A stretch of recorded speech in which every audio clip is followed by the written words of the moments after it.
Yeah. I love my HBCU. And boy, I love it, love it. I love it, love it. I love my HBCU. And man, I hope my team they won one. Yeah. I hope my team they won one. Yeah. Man, I hope my team they won one. I hope my team they won one. Yeah. I tune into the HBCU Sports Lab to see if my team won or lost. If they lost, I'm quiet as a mouse. But if they won, keep tab. I'ma do the dab, yeah. Dr. Cavil, he know what he be talking about. Mike and Charles, they know what they be talking about. They compress the analytic data with the hip hop. If you know them like I know them, they gon' tell you if your team, if they won or lost, and who the ball. So listen to Professor, yes sir, and pay attention, cause he gonna teach a lesson. This is Dr. Cavil. We're inside the HBCU Sports Lab with Mike Washington. Mike Washington is back in the building. We had him on Thursday, giving us some love. I was testing him, Charles, as he was doing his D2 NAIA, and that's D2 NCAA side for those that don't understand the vernacular. He put in work. He got it done. Brian, nice. Independent specialist from A&T. A little bit Dave. I'm going to put it that way.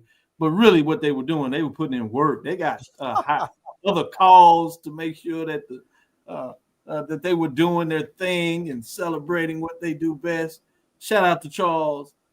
Great job on the show. I had Deuce on there listening on Saturday. Appreciate you giving him the honors of mentioning his name. And he just fell out. He thought the biggest thing in the world. Got to share a little bit with the commissioner, Dr. Charles McCullum, giving him a shout out. Some big news is coming for him. I'm excited about. Shout out to Dr. Kevin Granger and what he was able to put together and all of those folks that supported that measure. I won't escape and allow the news to come out in an appropriate manner, but big news for him. But I also got the chance to share him a fact about Deuce and Miles, Ryan's son, in regards to their HBCU Sports Network, interviewing myself, interviewing who I call Uncle Alpha Charles interview. And it's fascinating to see them do their work, and they're serious about it. They do a show on Saturday and Sunday, 4:30, 5:30, where they provide updates, and boy, do they go in. I shared that with the commissioner, and he chuckled. He thought it was great. It was amazing. So that was pretty cool, just what is traveling. But before we take a lot of note, I'd be remiss if I didn't tell folks that we certainly understand what's going on in the United States of America that is challenging and trouble for many individuals. And obviously, I want to shout out to HBCU Nightly because they took it up on their show and had a chance to really discuss it from their viewpoint, younger demographic. And I think they did a really good job in Joshua, BJ Sim, to name a few of them that put that together and made sure they got their information out. Herbert, in terms of those that's doing that. So we'll try to take you away from that for about an hour. Obviously to entertain you from an HBCU perspective, but we wanted to make sure that we let you know, or certainly I would be remiss if I didn't acknowledge the pain that a lot of folks are rightly going through. With that being said, welcome to episode 617 of Inside the HBCU Sports Lab Radio Show and Podcast, a show that's covering the sporting HBCU dash for all things HBCU sports, for institutions large and small. From the NAIA to the NCAA, we share insights and information on the HBCU sports culture, HBCU athletic aesthetics to facilitate the story of HBCU athletic programs and the business of HBCU sports. I'm your host, Dr. Kenyatta Cavil, the co-host with Mike Washington, Charles Bishop, and Wilton Jackson II. We are filming from our home studios and sending a signal live to KCWA 430 AM studios with the Texas Radio Hall of Famer, as you all know, I always like to say, multi-Hall of Famer Ralph Cooper in the beautiful home of Texas Southern University from Houston, Texas. With that being said, let me just start down the line with the crew. Mike Washington, how are you doing today? Oh, I'm doing fine, sir. Just hitting the year our Lord 2025 going, and in the midst of what is going on and in and around us, trying to keep positive. and trying to move forward. Hopefully, we can take folks away from an hour, but I would be remiss with all of the things we have us going around us politically and with the natural disasters, the California fires and the freezes and stuff. So hearts and prayers go out to those folks. But I didn't get a chance to do it last week. But I feel the pain of a lot of the young men and women in America, and I'll just leave it at that point. Leave it right there. So well said. 1876 Athletic Foundation. I see you representing there a little bit with your gear on. Good to see you that, as well as the 1876 group that you do your thing with the podcast group. I see you doing your thing, Mike. I see you. Let me go to you, Charles. Charles, how are you doing today? Doing about well, Dr. Cavil, like you mentioned, echo Mike's sentiments in light of the political environment. But like you said, hopefully during the course of this hour, we can provide a ray of light to kind of break the monotony, if you will, of all the news that is going on today and this past week. But looking forward to it. Shout out to Santoria Black, broadcast partner from this past week, from doing the Jackson State game with him. Jackson State and Bethune-Cookman, but I really enjoyed it this weekend and got a call from the office today. Got a couple more assignments coming. Kudos. All right. Well done. I see you doing your thing. Keep doing it. Keep growing. Keep bigging up. We're proud of you and we're behind you 100% in terms of what you do. Wilton Jackson II, how you doing today? And we know you putting in work. We can't even acknowledge how you moving around the world, boy. I tell you, talent. Let's be talent. I'm just trying to keep up with y'all, Dr. Cavil. But honestly, I'm doing well. It's that time of the year. It's end of January, going into February. Basketball season is definitely hot now. But to echo what Charles and Mike said about the political climate, and then also just everything going on in the world from a weather standpoint, definitely want to keep everybody in your prayers and things of that nature. But it's an exciting time. It's a busy time, but it's a very, very, very, very exciting time when you start talking about HBCU basketball and just college basketball at large. This is the time where, if you haven't been paying attention, this is the right time to come in and really, really dive into if it's your favorite team or the team you hadn't paid attention to since football season ended. You had some to borrow from Charles, like I always do. Some teams started basketball season back in November, December. You know what I mean? But now, hopefully, some of those teams, they're somewhat decent. So it's just a good time to be playing basketball. Wilton Jackson, I hate to break it to you, but some of the folks have moved on to baseball. Yeah, that too. Yeah, I know some folks. Softball, I'm just saying. But great point and perfect way to segue as we get back into the news. Today's episode of Inside the HBCU Sports Lab is sponsored by THG Agency, LLC. THG Agency is a company that provides sporting, education, consulting, and data analytics. With that being said, we'll do our last segment. Well, we'll get into the fact what Wilton kind of alluded to. We're about to get into the midway mark. Yeah. And for professors, as we talked about in the lab, we like to talk about midterm grades. So we may give you a chance to drop, a couple of midterm grades on a couple of teams here and there, see what you're thinking about from that perspective. But with that being going on, let me stick with you, Wilton. What's on your mind in terms of news of the day? What's hot and heavy from the HBCU sports perspective that has your interest this week thus far?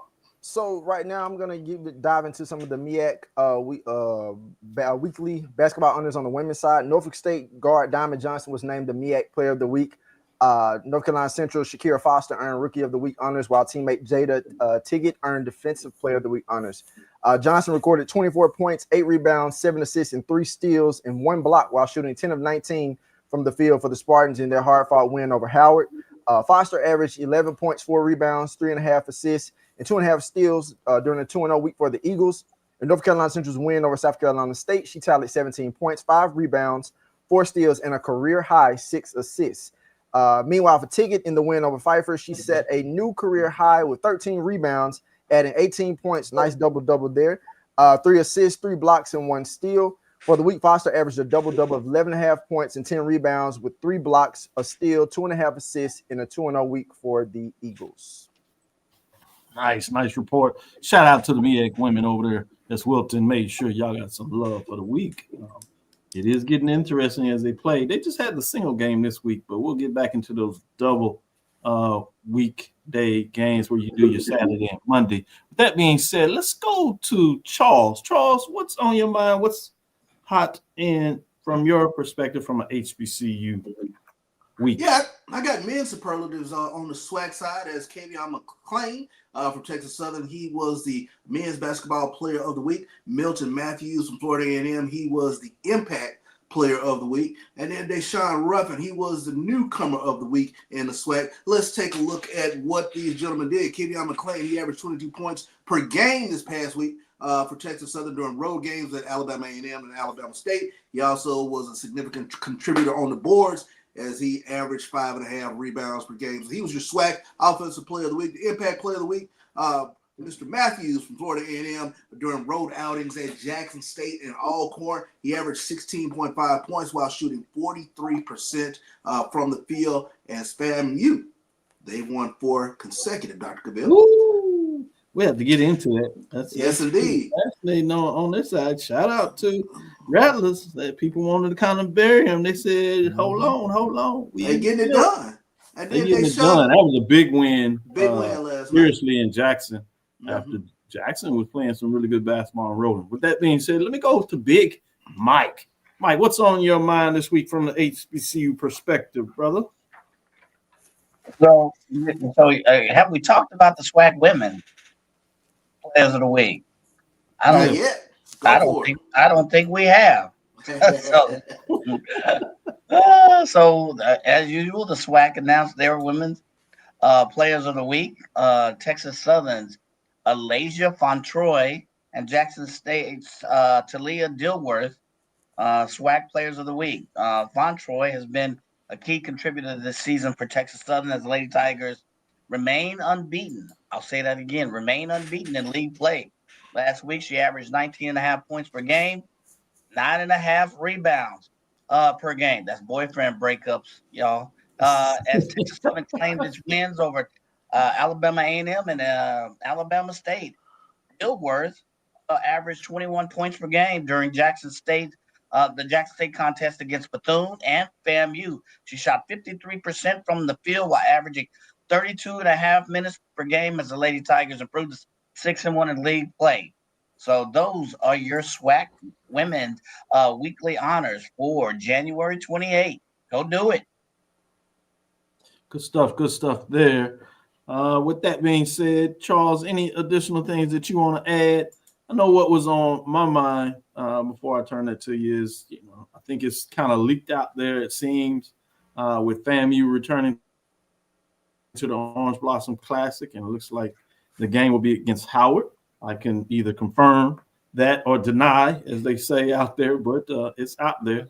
I think people will find out soon enough what that looks like. For those that are still excited about these HBCU football schedules trickling out, we got one from Alcorn State 2025 schedule. The Braves play a SEC school, FCS non-conference game opponent in the mix, and then they get into their conference slate.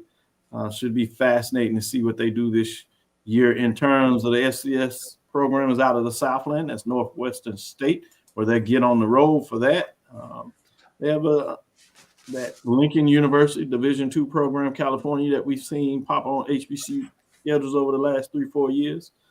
They're on the schedule at Alcorn. But a couple of intriguing things as you talk about the first time people officially put out there. They go to Tallahassee. FAMU gets them on October the 18th. That's a Saturday there. Fascinating to see what that looks like in terms of that matchup. They end the season again, as everybody knows, against Jackson State, but it's on the road. It's in Jackson, Mississippi. So it'll be fascinating to kind of see what that looks like from that perspective in regards to the Alcorn State 2025 football schedule. You can see in detail in terms of all of their games slated for next season. With that being said, Charles, did you want to add anything before we take this break?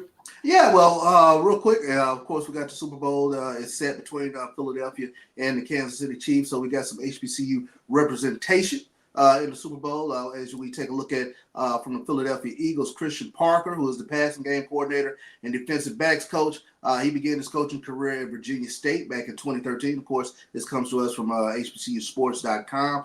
Roy Anderson, who is the quarterbacks coach for Philadelphia, he had his graduate assistant. He started out at FAMU. So definitely wanted to give shout outs to those guys getting to the Super Bowl. You also have Eric Dickerson, who's the offensive quality control coach. He is a graduate of South Carolina State, played offensive lineman there from 2013 to 2016. I always pay attention to the Kansas City Chiefs, Doc. They're back in the Super Bowl. Of course, long history of Chiefs having HBCU representation, as my class will tell you. Because they know well about Lloyd Wells in terms of what he was able to do for the Kansas City Chiefs. But Kansas City Chiefs, Otis Taylor, exactly. Buck Buchanan got a lot of HBCU representation with regards to the Kansas City Chiefs. But a couple of Chiefs that I wanted to make mention of: Josh Williams. Of course, he played at Fayetteville State. He's a defensive back for the Kansas City Chiefs. Terry Bratton, he's defensive line coach.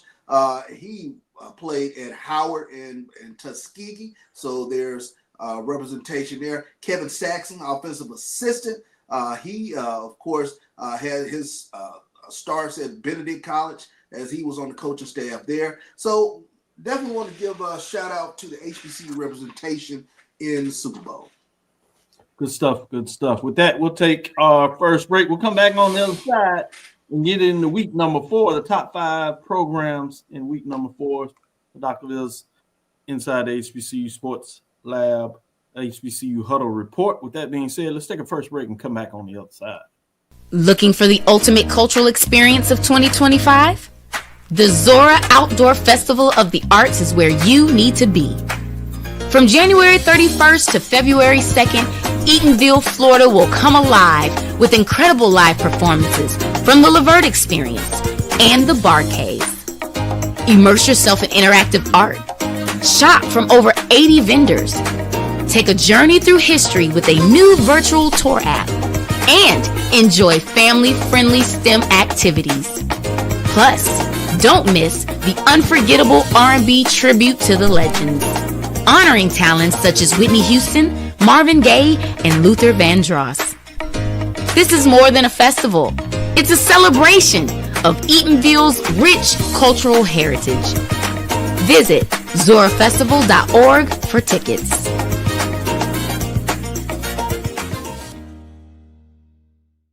Hey y'all, it's your girl Sonia from She Say Sports. Make sure to check us out every Friday morning at 9 a.m. on Black College Sports Network, YouTube, and Linktree. And please don't forget to subscribe to our YouTube page.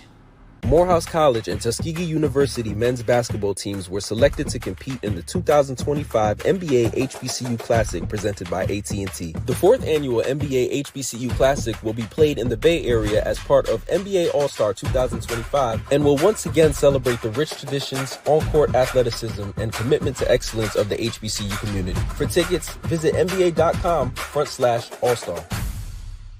Greetings, Santos. My name is Roland Austin, and I'm one of the directors at the 1876 Athletic Foundation. The 1876 Athletic Foundation was formed to promote the success of all 343 student athletes. Our overall goal is to fund scholarships for all of our student athletes. We ask that you help us in achieving this goal by donating to the 1876 Athletic Foundation via the QR code below or 1876.foundation. Your generous donation will help us continue to assist the needs of all of our Panther athletes. Thanks, and go Panthers.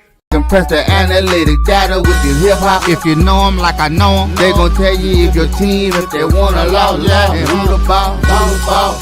So listen to Professor, yes sir, and pay attention, cause he gon' teach a lesson. This is Dr. Ville with Inside the HBCU Sports Lab. Let's get into Dr. Ville's Inside the HBCU Huddle Report. Week number 4, let's go with the women at the major division level. With that being said, let's start with the poll rankings as those teams to drop out, if you would. Dropped out this week is Howard Bison. They took an L against that Norfolk State team. Not to surprise anybody. It was close for a while, but Norfolk State just continues to seem to do what they do.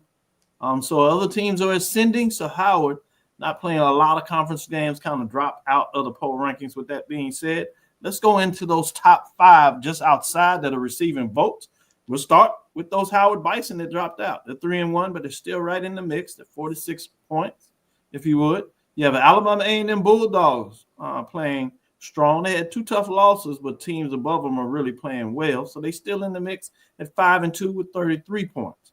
Behind them, Grambling State Tigers started out slow, but they're right there around the 500 mark, but they're just slightly above it, as you see, 4-3 with 21 points. North Carolina Central Eagles, surprising folks, they're at 3-2. The MEAC race thus far, I should say, and Coppin State Eagles are also at 3-2 out of the MEAC with 11 points. But let's get to the stellar 5, the top 5, the Jackson 5, if you would. And guess who you start with at number 5? That Jackson State Tigers, 6-1 with 51 points. They remain at number 5. At number 4, we have our new entrant this week, which is none other than the Southern Jaguars at 6-1, 54 points. They were not ranked last week, but with Howard fading out and Southern playing strong, they jump in the top 5 at number 4 in week number 4. Bringing us to number 3, North Carolina A&T Aggies. They were rolling through the Coastal. They stumped the toe a little bit, but they bounced back with a big win the following game. So they sit at 7-1. They still have 1 first-place vote, but they do fall a spot at 62 points. They fall from the 2 spot. Bringing us a new number 2 this week is the Texas Southern Tigers. Probably the surprise team of the season this far. It's Texas Southern Tigers that sit at 7-0, 2 first-place votes at 76 points. Previous ranked 3, so they slide up a spot. Can they knock on the door of Norfolk State Spartans that had a big win over a previously top 5 team this past week on Saturday? They got it done, and they remain undefeated in conference play at 5-0. 5 first-place votes with 77 points. They remain at number 1. The Norfolk State Spartans continue to hold the top spot in week number 4 as the number 1 team inside the HBCU Huddle Report for week number 4. Let's go around the horn, if you would, and see what the professors think this week about the women's top 5 rankings, starting with Wilton. What are your thoughts in terms of what's going on in week number 4? As you said, things are starting to shape out. Not a lot of changes in terms of who's in the top 5. A little bit of rearrangement here and there. So what are your thoughts? So when I look at the top 5, number 1, obviously Norfolk State. This is the team that's been number 1 pretty much for the the predominant part of the season. And this is the most complete team when you start talking about women's HBCU basketball. We talked about Diamond Johnson, obviously a stellar player, Kiera Wheeler. Like, they're really playing their best basketball. They've been playing, but they're really playing their best basketball. I said on a previous show that this game, when they played Howard, this was going to be the game that we needed to watch to see which one of the teams was really going to create that separation when you start talking about MEAC women's basketball. And obviously Norfolk State answered the bell, got the win. And Dr. Cavil, you alluded to it, like it was close at one point in the game, but then Norfolk State really just took control of the game and never looked back. You talk about a stellar job that Larry Vickers is doing with that program. And then the surprise that continues to still be the surprise. And, you and Charles are getting a front seat to Texas Southern and what Coach Skeety is doing there. I mean, if you don't get excited in watching what Texas Southern is doing on the women's side of basketball, I mean, for years we've seen the men dominate and continue to compete year in and year out. But it's exciting to watch. I would definitely say I haven't watched a full 4 quarters of Texas Southern women's basketball, but the couple games I have watched, at least 3/4 of a game, they look really good. And they're going to be a problem for some teams going down the stretch of the season. North Carolina A&T just continues to win. You're talking about a player in Jordan Dorsey who is really leading the Aggies in that Colonial Conference. They're playing well. Southern is playing well. And then with Jackson State, Charles saw it. We both saw it on Saturday. They got a win against Bethune-Cookman. And this is a Jackson State team that's continuing to gel, continuing to find itself. You talked to Coach Richards after the game, and they just are continuously finding ways to win. She even told us in the press conference, she said they didn't necessarily play their best ball, but at the same time, they got the win. And I think that the more that she continues to build the win, the more confidence fans believe in her. And this is a Jackson State team that right now, at the end of January, going into February, could be dangerous when you start talking about SWAC play and SWAC tournament ending in February and going into March. Let's go with you, Charles. What are your thoughts in terms of the top 5? Well, I think the first thing that jumps out with me was there's a 4-5 matchup coming up this Thursday. When you take a look at Southern and Jackson State, that's going to be huge. And we really get to see, I think, for the first time, whether either one of these two teams are really that tight team. And from what I've seen thus far, Jackson State looks really well. And when you start taking a look at the fact that it's 13 new players to the roster, the way that they've gelled has been as much of a surprise as Texas Southern being number 2, because Texas Southern has been a tremendous team that nobody saw coming. I think they were picked to finish 9th. But when you take a look at Coach Skeet and her flux offense that is designed to get players some good open looks, and find Troy and Cortland Loudermill, they're taking full advantage of what she's been able to create there at Texas Southern. So kudos to those teams. But big matchup coming up with Southern and Jackson State. Like you said, North Carolina A&T, they stubbed their toe, but they're still right there in the mix. And you can't argue with the first 2 teams. I think they are 2 of the better teams playing basketball at this point in the season. You always talk about this. In fact, both of y'all allow folks to understand that when the Jaguars and Tigers match up, it's always fascinating in terms of what that looks like. And then you talk about, in this case, it'll be a top 5 matchup, 4-5. It'll be interesting to see what that looks like. Before we go to it, though, I have to ask this question. And Mike is having a little internet problem, so we'll see if we can get him back in and get it rectified. But we're going to try to push forward. With that being said, who are you more surprised with? And I know it's in different ways, but if I, had to put your hand behind your back and kind of twist your arm, as you say, which one are you going to say is most surprising? And then, like anything we do on this show, you got to say why. Charles, Texas Southern Tigers or Jackson State Tigers? That is a really tough question, because I absolutely did not see Texas Southern playing the way that they're playing. I mean, and they have faced down Southern. They faced down Southern, knocked them off. They've knocked off Jackson State as well. So I would probably say Texas Southern is as big a surprise as any team that we see here in the top 5. But what Coach Margaret Richards is doing, like I said, 13 new players to the roster, and the way they've come together, is she has a steal until the deal work, because it's difficult staying in front of her. She can get to the rim when she feels like getting to the rim. Yep. I agree. Wilton, I'm going to test you. Yeah. Which direction you going? Which one is more a surprise and why?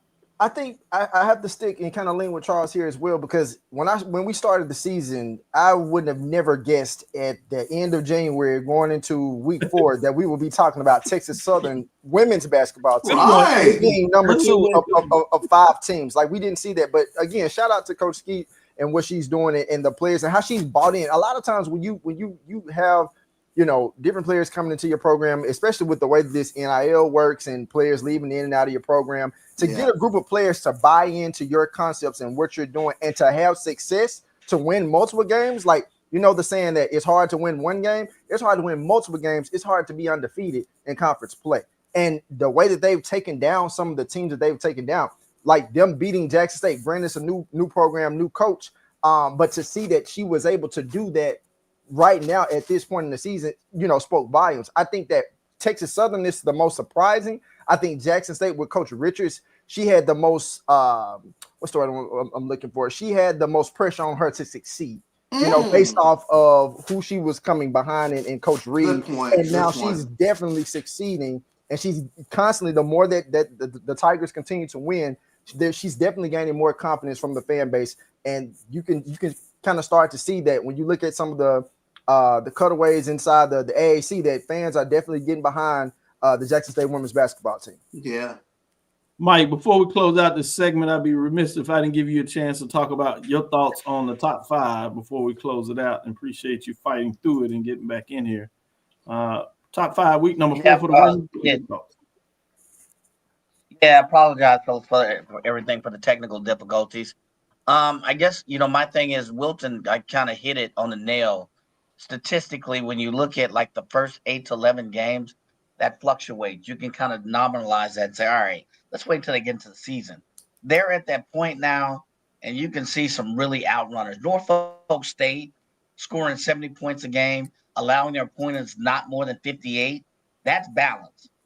And if you look at what Texas Southern is doing, I can't remember the last time they started out the gates like this. They've had great teams, but they haven't. I can't recall. And here you can't help but to follow Texas Southern sports. So you have to be excited about what they're doing on the court.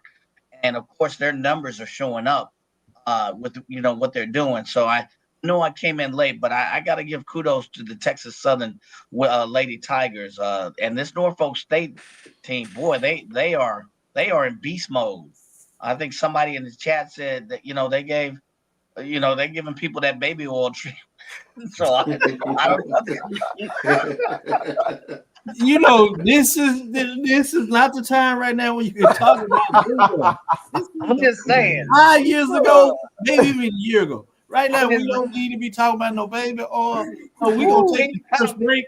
I was going to say something else, but I'm going into the break, and I'll wait on the other side when we come back to give you my thoughts and updates on that. Let's get into this second break before we get into more trouble.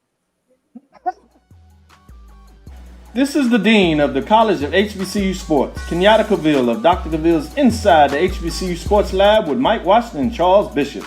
Come mix it up in the lab where the course lecture is in session every Tuesday from 6 o'clock p.m. Central Standard Time on Facebook Live, YouTube Spreaker, or the BCSN app, as we discuss all things about the HBCU sports culture, including exploring the week that was in the sporting HBCU diaspora, as well as the upcoming week of HBCU sports. With me, the Dean, the College of HBCU Sports, on Dr. Cavill's Inside the HBCU Sports Lab with Mike Washington and Charles Bishop.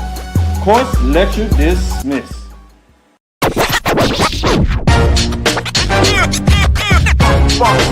It's like a loop machine. All around town, people trying to get down.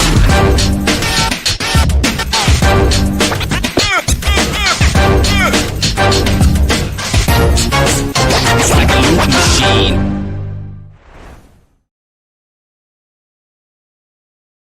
You're looking for the latest information on Southern University sports, the Southwestern Athletic Conference, and HBCU athletics. There's only one place to go.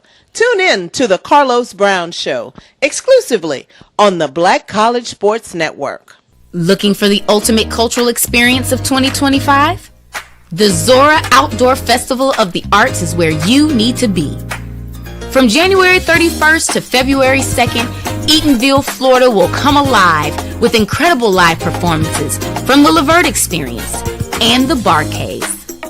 Immerse yourself in interactive art. Shop from over 80 vendors. Take a journey through history with a new virtual tour app.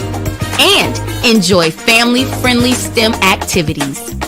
Plus, don't miss the unforgettable R&B tribute to the legends, honoring talents such as Whitney Houston, Marvin Gaye, and Luther Vandross. This is more than a festival. It's a celebration of Eatonville's rich cultural heritage. Visit zorafestival.org for tickets.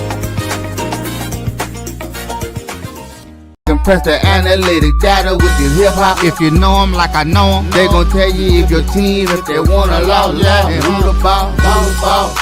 So listen to Professor, yes sir, and pay attention, cause he gonna teach a lesson. This is Dr. Bill inside the HBCU Sports Lab. I was going to put this out there, but I had to get out of that last segment as fast as I could.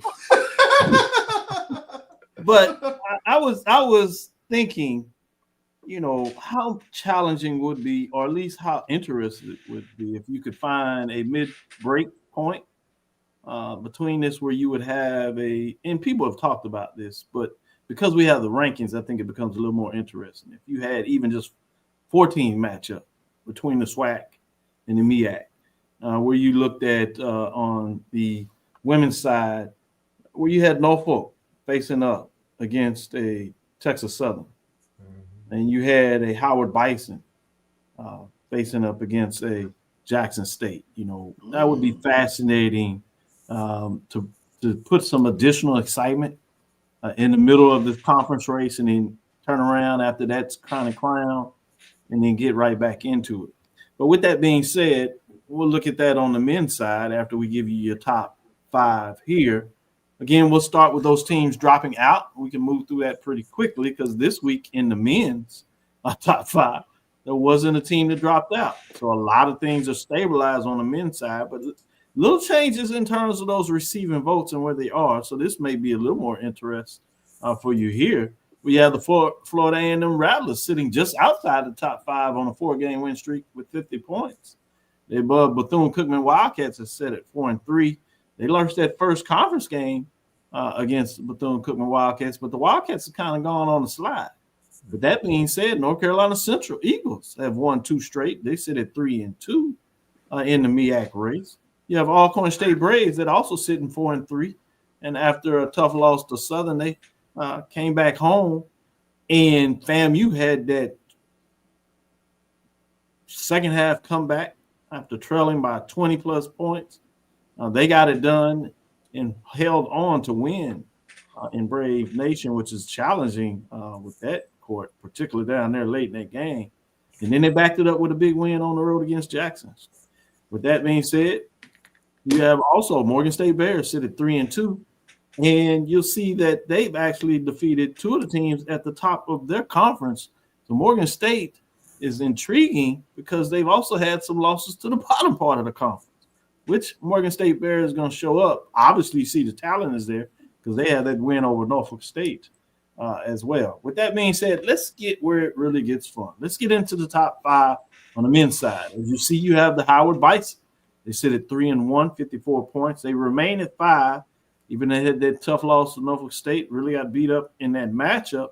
As Norfolk State got it done both sides, men's and women's, coming into that big matchup in the MEAC this past Saturday. At number 4, you have Jackson State Tigers, 5-2. Oh, they lost to FAMU. They stay in the top 5 with the big win previous to that against Bethune-Cookman. They are at number 4. Bringing us to number 3, Texas Southern Tigers. They are rolling after that early loss to Southern. They've won everything since then, had a couple of close matchups, but they're getting it done. They sit at 6-1, 2 first-place votes, 87 points, and they remain at 3. Bringing us to number 2, Norfolk State Spartans. They are sit at 4-1. They have 3 first-place votes, 102 points, and they remain at 2. At this point, you kind of see the refrain.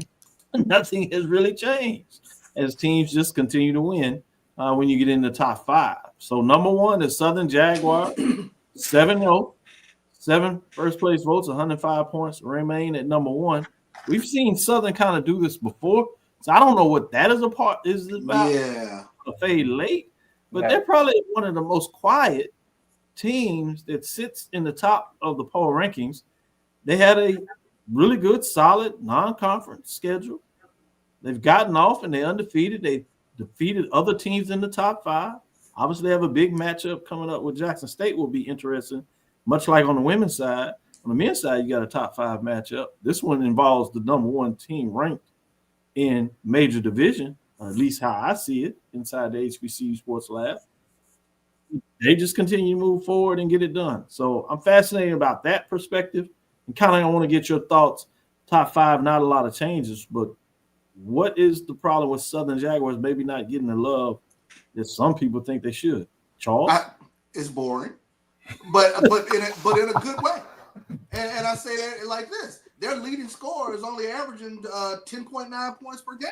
And so it is team. It is when you talk about Southern, and it's beautiful to watch. And then good luck getting the 70 points against Southern. They python you to death. They choke you out. So that's kind of the thing that really stands out for me with regards to Southern. They might not be getting the love because, you haven't had that one person jump out with that, 27, 28 point, 30 point game. But from a team perspective, they are beautiful basketball to watch, especially if you love watching teams really go at you hard on the defensive end of the court. Good stuff there. Wilton, what are your thoughts in terms of the top 5? Same question to you, Southern. Are they getting the love they should? Or are you like Charles and just saying the basketball is not quite exciting enough? I mean, I like good basketball. I like to see ball movement. I like to see basketball is supposed to be a team sport, and that's what you get when you watch Southern play basketball. Exactly. Now, when you look at like where things go towards the latter half of the season, we know some of the teams that are often playing in the semifinals and the championship game of the SWAC when it comes to the month of March. Well, we know who was playing last year, and it certainly wasn't Southern. So with that, it's just kind of like, okay, will Southern be able to keep up this same momentum throughout the month of February as it gets closer to the SWAC tournament going into March? So that's my spiel on Southern. As long as it's a winning formula, I don't care if your leading scorer only has 10.6 points. Exactly. You still winning games. And if you're the coach of that team, you still getting your paycheck, and you ain't locked out your office the next day. So when it comes to Norfolk State, this is what I expect from Norfolk State, and shout out to the job, obviously, that Coach Robert Jones is doing, having his guys ready and prepared year in and year out. And then, of course, Texas Southern, no secret here, a team that's always competing in the SWAC. And also specifically, this is a Texas Southern team that's always competing when it matters the most at the end of the season. When you start talking about getting to the SWAC tournament, playing in the SWAC tournament, that doesn't necessarily mean they're going to win every SWAC championship game, but I guarantee you a year without a Texas Southern being at least in the mix would be absolutely crazy. Now, you talk about it. We can go as far as say they'll be in the championship game. Since he's in it, they flip a switch.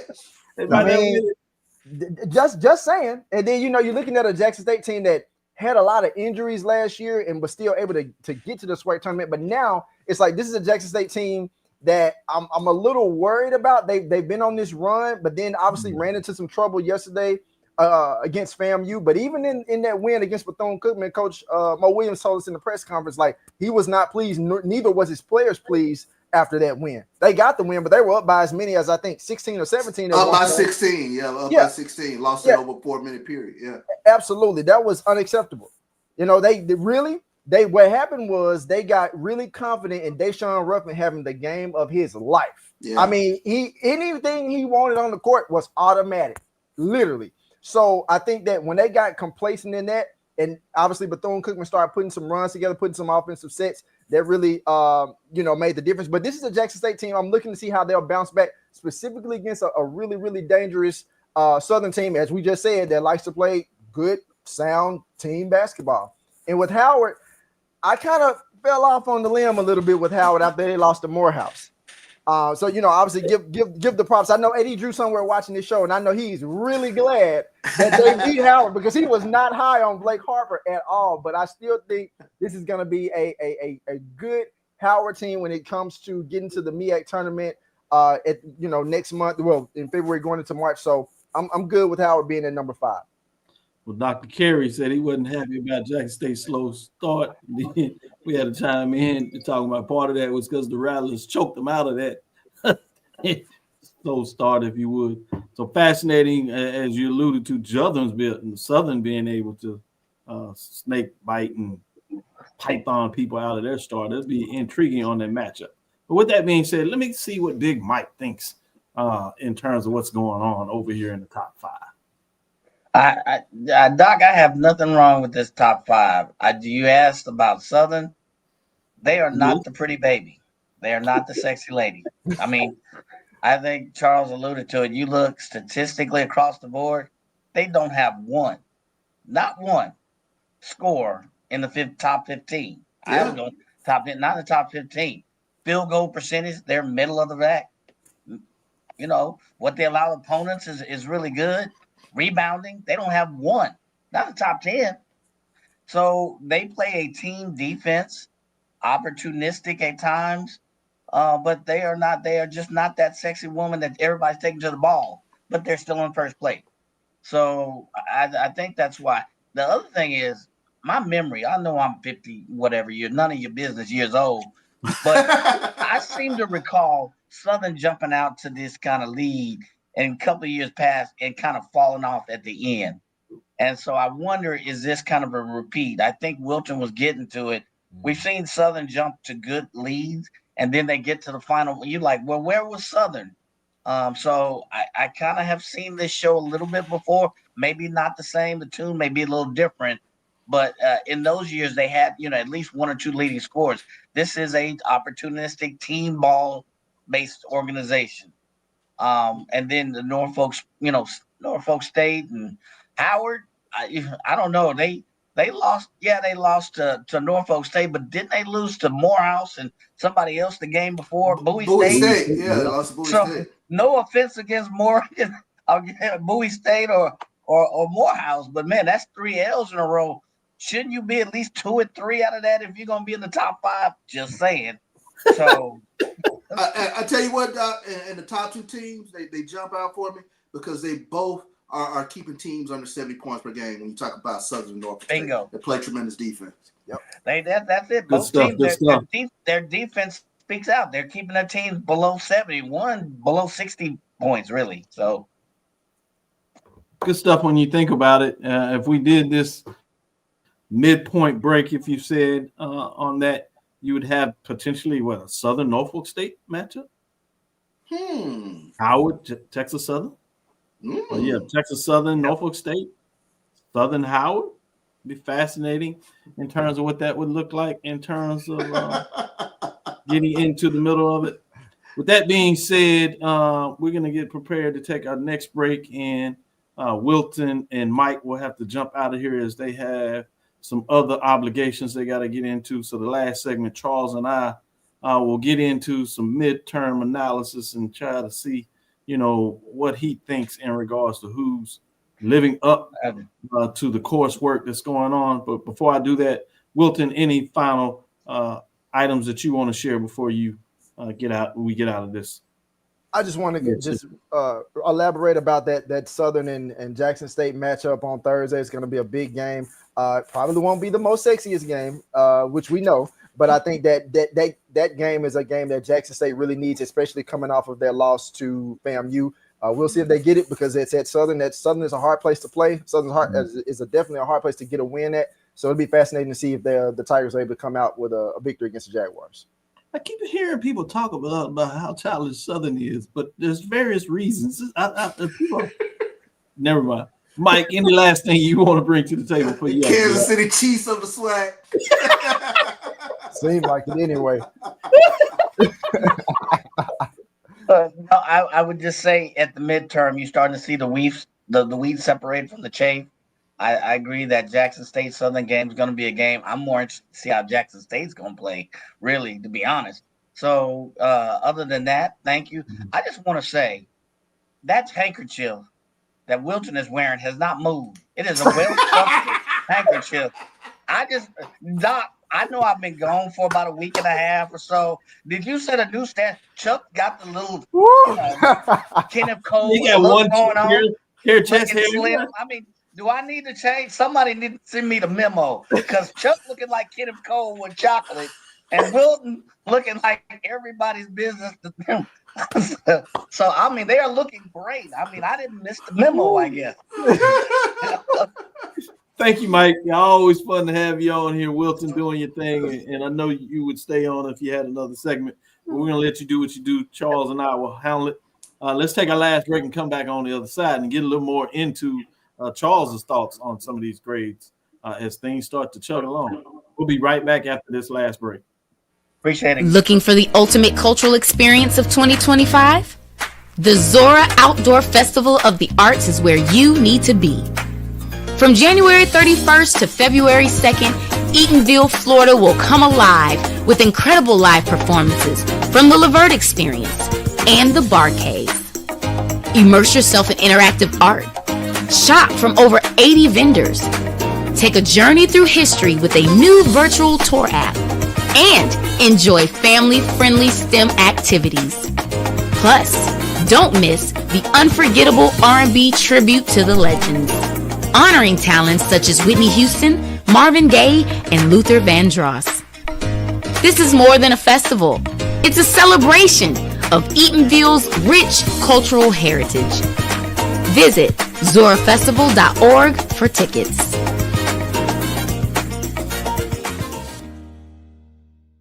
Girl Sonia from She Say Sports.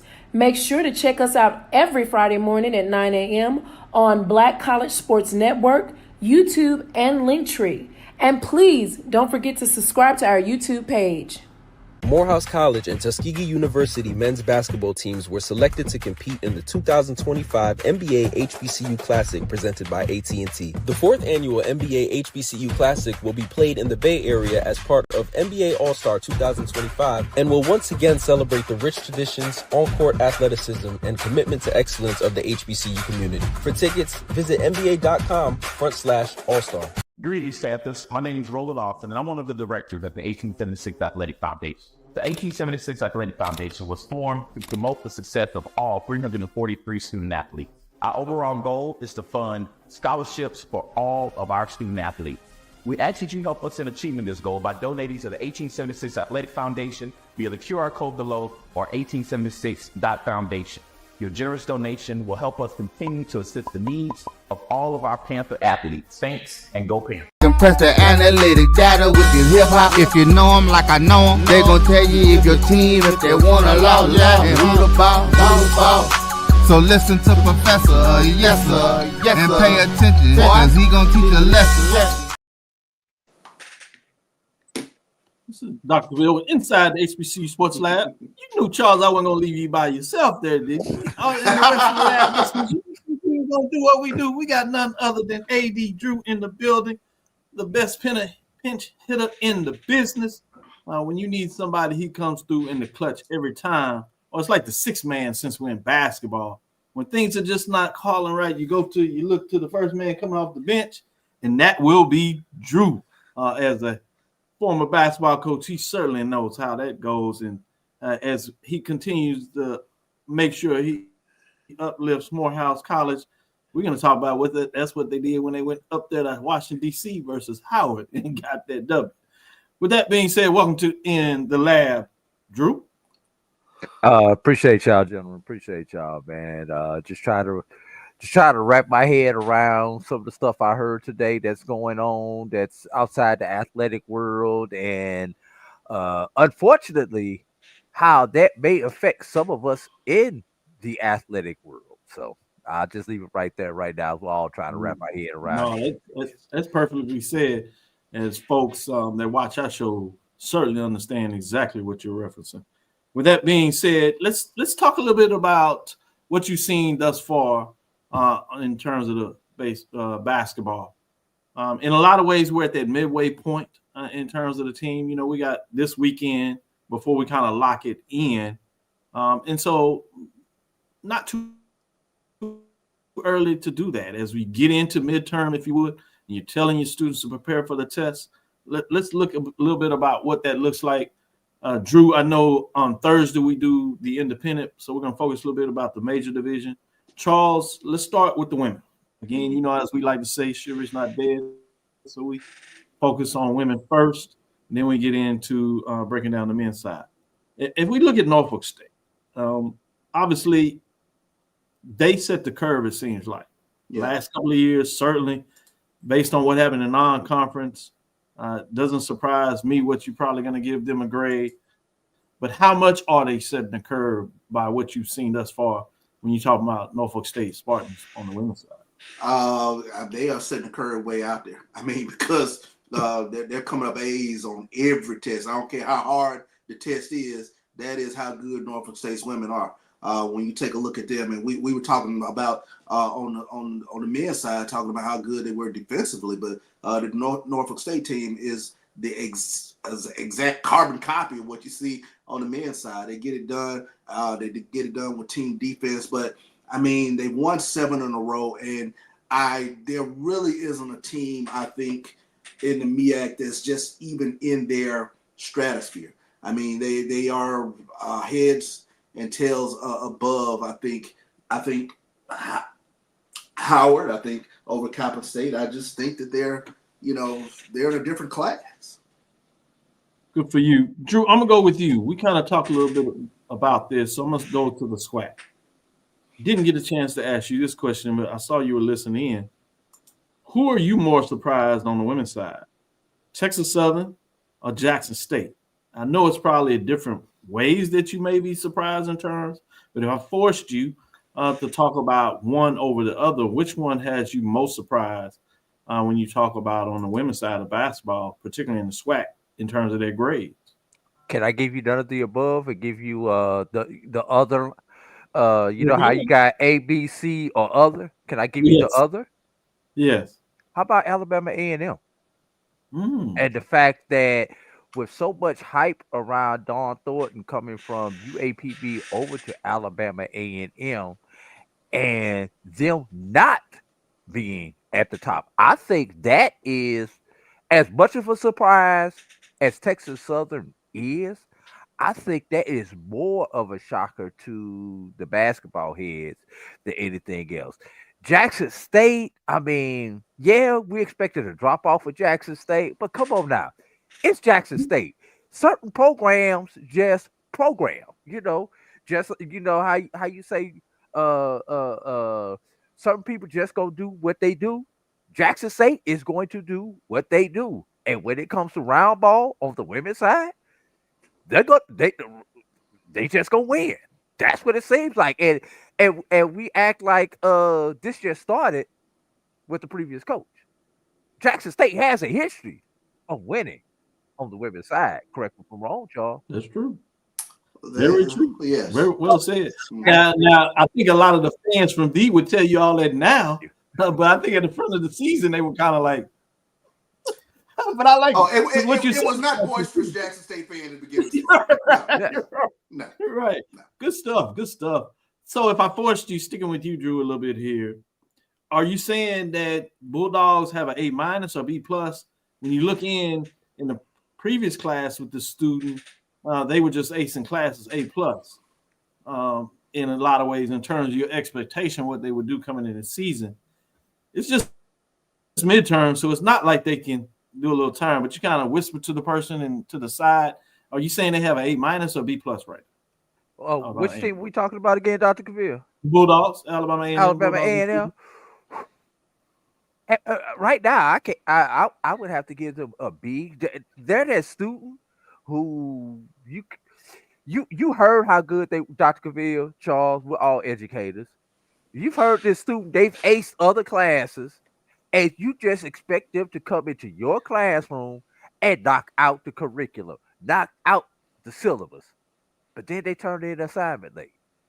Then they don't, they don't read the instructions properly on another assignment. You know they have A talent, but they're giving you B work. That's what the Bulldogs are. Yeah, for lack of a better word. But can I just throw one more out there, Dr. Cavil? We talked about Norfolk, we talked about Alabama A&M, Jackson State, Texas Southern. What about their former BX school out of North Carolina? North Carolina A&T. That would be the one. Yeah, and we they're over there in the coastal, but let's not forget about them. Yeah, they're playing good ball. Don't forget about them. They're playing good ball, and if they I if would they were have still the them at BX, I would love to see them and Norfolk challenging each other. Yeah, that'd be fascinating. That'd be a nice matchup. In terms of the women's side, two women teams playing in non-conference or a midpoint, something like as we said, to break in the season. With that being said, let me go back to you, Charles. Go ahead. No, I'm looking at something, and it's not to divert away from basketball, but apparently Grambling and Jackson State will meet each other in Las Vegas football season. So I just in classic. Yeah, well, I'm not sure if it's a classic as of yet, but it looks as though October 25th, it'll be JacksonTate and Grambling in Las Vegas. Allegiant Stadium. I don't know how else they're going out to Las Vegas. I guarantee you, somebody. Yeah. You might not know the name of the class. Yeah, not know the name of it. It's got to be a classic of some sort. Yeah, it's just like Charles to find a way to put football back in there. Let's get back into basketball with the men's side. What grades you giving some ends before we close this thing out?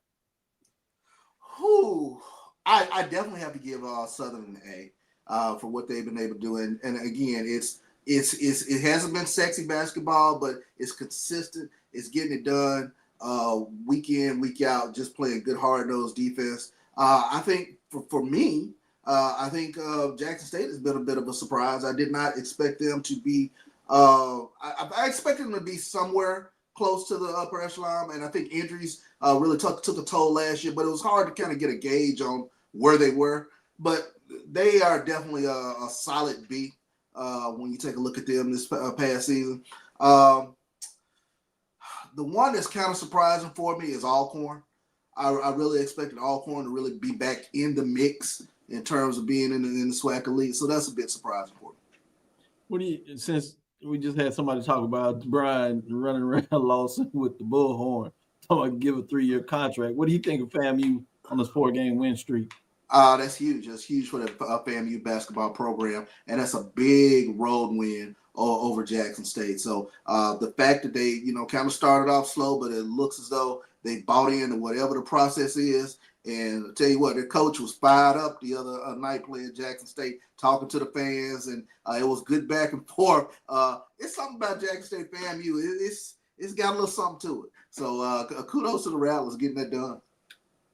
Good stuff. And they got 2 games at home when you talk about the Rattlers this week. So, they got a chance to really make a statement if they can find a way to get 2 back at home. It'd be fascinating when you talk about what's going on with the Rattlers, because they got the Bama schools, Alabama State, and then Alabama A&M. Drew, MEAC side, what are your grades? Norfolk State continues to do what they do. It seems like they got the cheat code. I got to change the test. I'm going to give a shout out to Dr. Banks listening there. But Norfolk State, I got to change the test, man. Are they just that sharp? Are they getting it done? What kind of grades you got over there for some of the MEAC schools?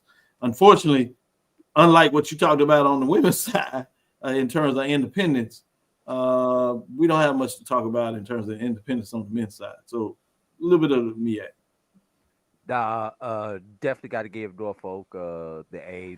They are setting the curve in the class. Howard's down to 7 players, 7 rotational players right now. So that's gonna be tough to get through the regular season if you're Howard. But we know come tournament time, a 7-man rotation is pretty much all you see in a tournament anyway.